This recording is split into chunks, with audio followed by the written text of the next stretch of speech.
Nous allons maintenant ajouter des menuiseries à notre projet. Donc, toujours pour ajouter un élément, on se positionne dans l'onglet architecture et on va avoir les fenêtres et les portes ici. Donc, si je veux ajouter une fenêtre, par défaut, le choix est relativement restreint.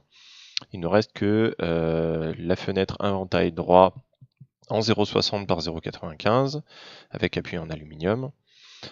Si on veut la positionner, il nous suffira à ce moment-là de nous placer sur un mur, sachant que la position du curseur de la souris nous indique l'extérieur de la fenêtre. Donc si je veux positionner mon appui de fenêtre dans le bon sens par rapport à mon mur, il faut que je me positionne plutôt vers l'extérieur.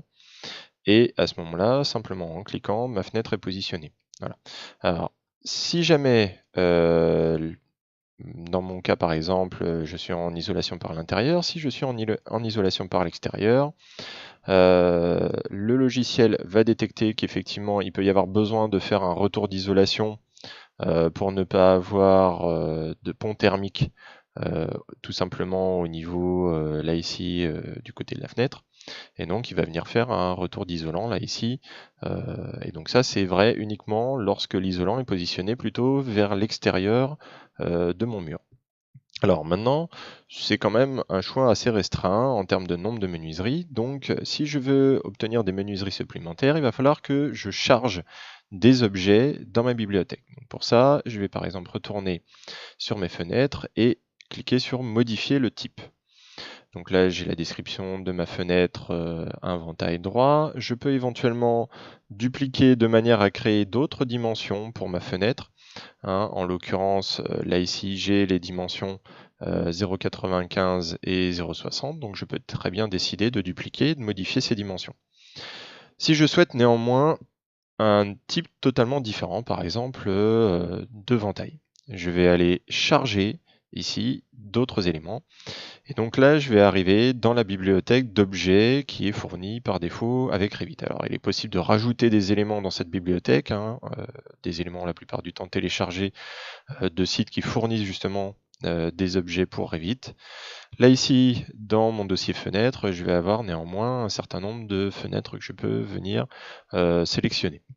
Donc par exemple, je peux venir chercher là ici des fenêtres en tunnel et je vais avoir par exemple de vantaux coulissants ou de panneaux. Je vais avoir ici un petit aperçu de ma fenêtre justement.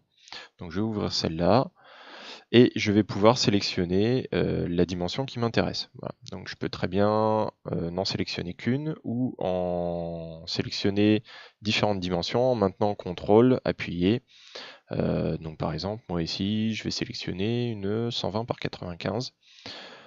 Je clique sur OK et voilà, par défaut, ma nouvelle fenêtre vient se charger là ici avec les propriétés. Donc là, je vois par exemple que le rebord est en peint alors que poignée, imagée, appui sont en aluminium laqué. Donc ça, les matériaux peuvent être modifiés.